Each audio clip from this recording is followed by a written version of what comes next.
ಉಡಾಯಿಸೋ ಖಾರ ಬಣ್ಣ ರುಚಿಯನ್ನು ನೀಡುತ್ತದೆ. ಮೆಣಸಿನ ಪುಡಿ ಚಿಂದಿ ಉಡಾಯಿಸೋ ಖಾರ ಬಣ್ಣ ರುಚಿ. ಒಬ್ರು ಕಪ್ ಎತ್ತಿ ಮುತ್ತಿಡ್ತಾರೆ, ಓ ನೀವೇ ಸಿಕ್ಸರ್ ಹೊಡೆದಿದ್ದು, ನೀವೇ ಗೆಲ್ಸಿದ್ದು ತಂಡನ. ನಾಚಿಕೆ ಆಗ್ಬೇಕಲ್ಲ ನಿಮ್ಗೆ. ಕಪ್ ಒಂದ್ ಕಡೆ ಸಾವಿನ ಸರಮಾಲೆ, ಇನ್ನೊಂದ್ ಕಡೆ ಕಪ್ ಎತ್ತಿ ಮುತ್ತಿಡ್ತೀರಿ. ಮತ್ತೊಬ್ರು ಮಸಾಲೆ ದೋಸೆ ತಿನ್ನಕ್ ಹೋಗ್ತೀರಿ. ಮನುಷ್ಯತ್ವ ಇದೆಯಾ ನಿಮ್ಗೆ? ಮನುಷ್ಯತ್ವ ಇದೆಯೇನ್ರಿ? ಇಷ್ಟಾದ್ಮೇಲೆ ಆರೋಪ ಯಾರ ಮೇಲೆ? ಪೊಲೀಸರ ಮೇಲೆ. ನಾನು ಸೋಷಿಯಲ್ ಮೀಡಿಯಾದಲ್ಲಿ ನೋಡಿದೆ, ಪ್ರಜ್ಞೆ ತಪ್ಪಿ ಬಿದ್ದವ್ರನ್ನ, ಆ ಕಾಲ್ ತುಳುಕಕ್ಕೆ ಒಳಗಾಗಿ ಜೀವ ಕಳ್ಕೊಂಡವ್ರನ್ನ ಹೆಗಲ ಮೇಲೆ ಹೊತ್ಕೊಂಡು ಹೋಗ್ತಿದ್ದವ್ರು ಪೊಲೀಸರು. ನೀವಲ್ಲ, ನೀವೆಲ್ರಿ ಇದ್ರಿ? ಒಬ್ರು ಮಸಾಲೆ ದೋಸೆ ತಿನ್ನಕ್ ಹೋಗಿದ್ರಿ, ಮತ್ತೊಬ್ರು ಕಪ್ ಮುತ್ತಿಡಕ್ ಹೋಗಿದ್ರಿ.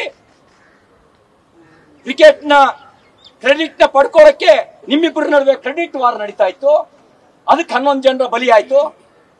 ನಿಮ್ ತಪ್ಪನ್ನು ಮುಚ್ಚಿಟ್ಕೊಳ್ಳೋದಿಕ್ಕೆ ಈಗ ತಪ್ಪೇ ಮಾಡಿದವ್ರ ಮೇಲೆ ಕ್ರಮ ತಗೊಳ್ತೀರಲ್ವಾ?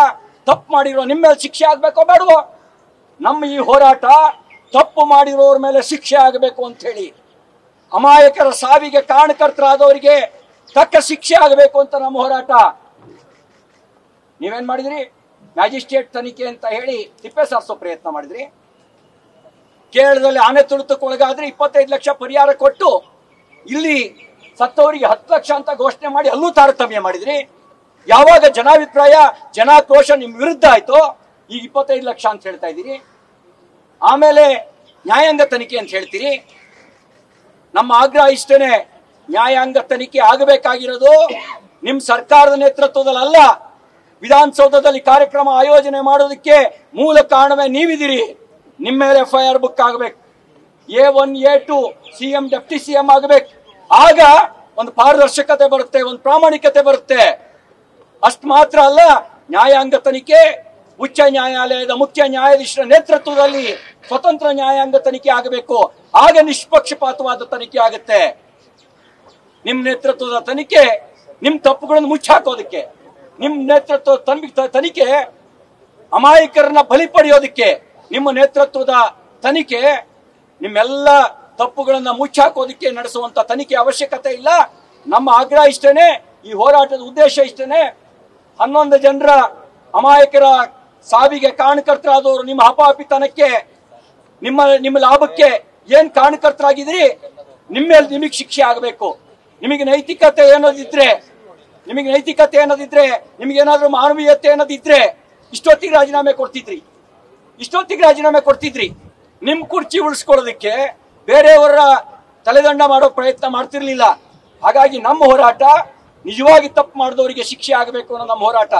ನಗಾಡ್ತಾರ್ರಿ, ವಿಧಾನಸೌಧದಲ್ಲಿ ಕಮಿಷನ್ ಆಯೋಜನೆ ಮಾಡಕ್ಕಾಗುತ್ತಾ? 3ನೇ ತಾರೀಕೇನೆ DPR ಅಶೋಕ್ ಅವರೇ, 3ನೇ ತಾರೀಕೇನೆ ಇವರು DPR ಪತ್ರ ಬರೀತಾರೆ. ಅಂದ್ರೆ ಮ್ಯಾಚ್ ಫಿಕ್ಸಿಂಗ್ ಆಗಿತ್ತಾ? ಮುಂಚೆನೆ ಮ್ಯಾಚ್ ಫಿಕ್ಸಿಂಗ್ ಆಗಿತ್ತಾ? ಮುಂಚೆನೆ ನಿಮಗೆ ಕನಸು ಬಿದ್ದಿತ್ತಾ? ಹೋಗ್ಲಿ, ಅಷ್ಟೆಲ್ಲ ಬರ್ದವರು ಸೂಕ್ತ ಬಂದೋಬಸ್ತ್ ತಗೊಂಡ್ರ? ಆತರ ಏನಿತ್ತು ನಿಮಗೆ? ಅಂತ ಆತರ ಏನಿತ್ತು? ಈ ಎಲ್ಲ ಪ್ರಶ್ನೆಗಳಿಗೆ ಉತ್ತರ ಸಿಗಬೇಕಾದಂತ ಅವಶ್ಯಕತೆ ಇದೆ. ಅದಕ್ಕಾಗಿ ಇದೊಂದು ರೀತಿಯ ಕ್ರಿಮಿನಲ್ ನಿರ್ಲಕ್ಷ್ಯ. ಇದು ನೀವು ಮಾಡಿರ್ತಕ್ಕಂಥದ್ದು ಒಂದು ಕ್ರಿಮಿನಲ್ ನಿರ್ಲಕ್ಷ್ಯ. ನಿಮ್ಮ ಕ್ರಿಮಿನಲ್ ನಿರ್ಲಕ್ಷ್ಯದ ಕಾರಣದಿಂದಾಗಿ ಅಮಾಯಕರು ಸತ್ತಿದ್ದಾರೆ. ಅವರ ಆತ್ಮಕ್ಕೆ ಸದ್ಗತಿ ಯಾವಾಗ ದೊರಕುತ್ತೆ ಅಂದ್ರೆ, ನಿಜವಾಗಿ ತಪ್ಪು ಮಾಡಿದವನಿಗೆ ಶಿಕ್ಷೆ ಆಗಬೇಕು. ಕ್ರೆಡಿಟ್ ವಾರ್ನ ಹಪಾಪಿತನಕ್ಕೆ ಒಳಗಾದವರಿಗೆ ಶಿಕ್ಷೆ ಆಗಬೇಕು. ಆಗ ಅವರ ಆತ್ಮಕ್ಕೆ ಶಾಂತಿ ಸಿಗುತ್ತೆ. ಆ ರೋದನ ನೋಡಿದ್ರ ನೀವು? ಆ ಸಮಾಧಿಯ ಮುಂದೆ ಅಳ್ತಾ ಇದ್ದಂತ ರೋದನ ನೋಡಿದ್ರ? 100 ಕೋಟಿ ರೂಪಾಯಿ ಆಸ್ತಿ ಇದೆ, ಇದ್ದೊಬ್ಬ ಮಗನ್ ಕಳ್ಕೊಂಡಿದ್ದೇವೆ, 100 ಕೋಟಿ ರೂಪಾಯಿ ಆಸ್ತಿ ಏನ್ ಮಾಡ್ಲಿ ನಾನು, ಯಾರಿಗಾಗಿ ಬದುಕಲಿ ಅನ್ನುವ ರೋದನ ನೀವು ಕಾಣ್ಲಿಲ್ವಾ? ನಿಮಗೆ ಕೇಳಲಿಲ್ವಾ?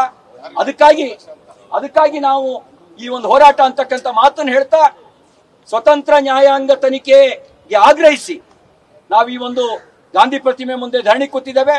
A1 A2 ಯಾರಾಗಬೇಕು?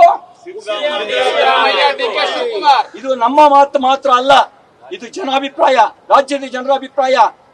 ನೈತಿಕತೆ ಇದ್ರೆ ನೀವು ರಾಜೀನಾಮೆ ಕೊಡಿ ಅಂತ ಆಗ್ರಹಿಸಿ ನನ್ನ ಮಾತು ಮುಗಿಸ್ತೇನೆ.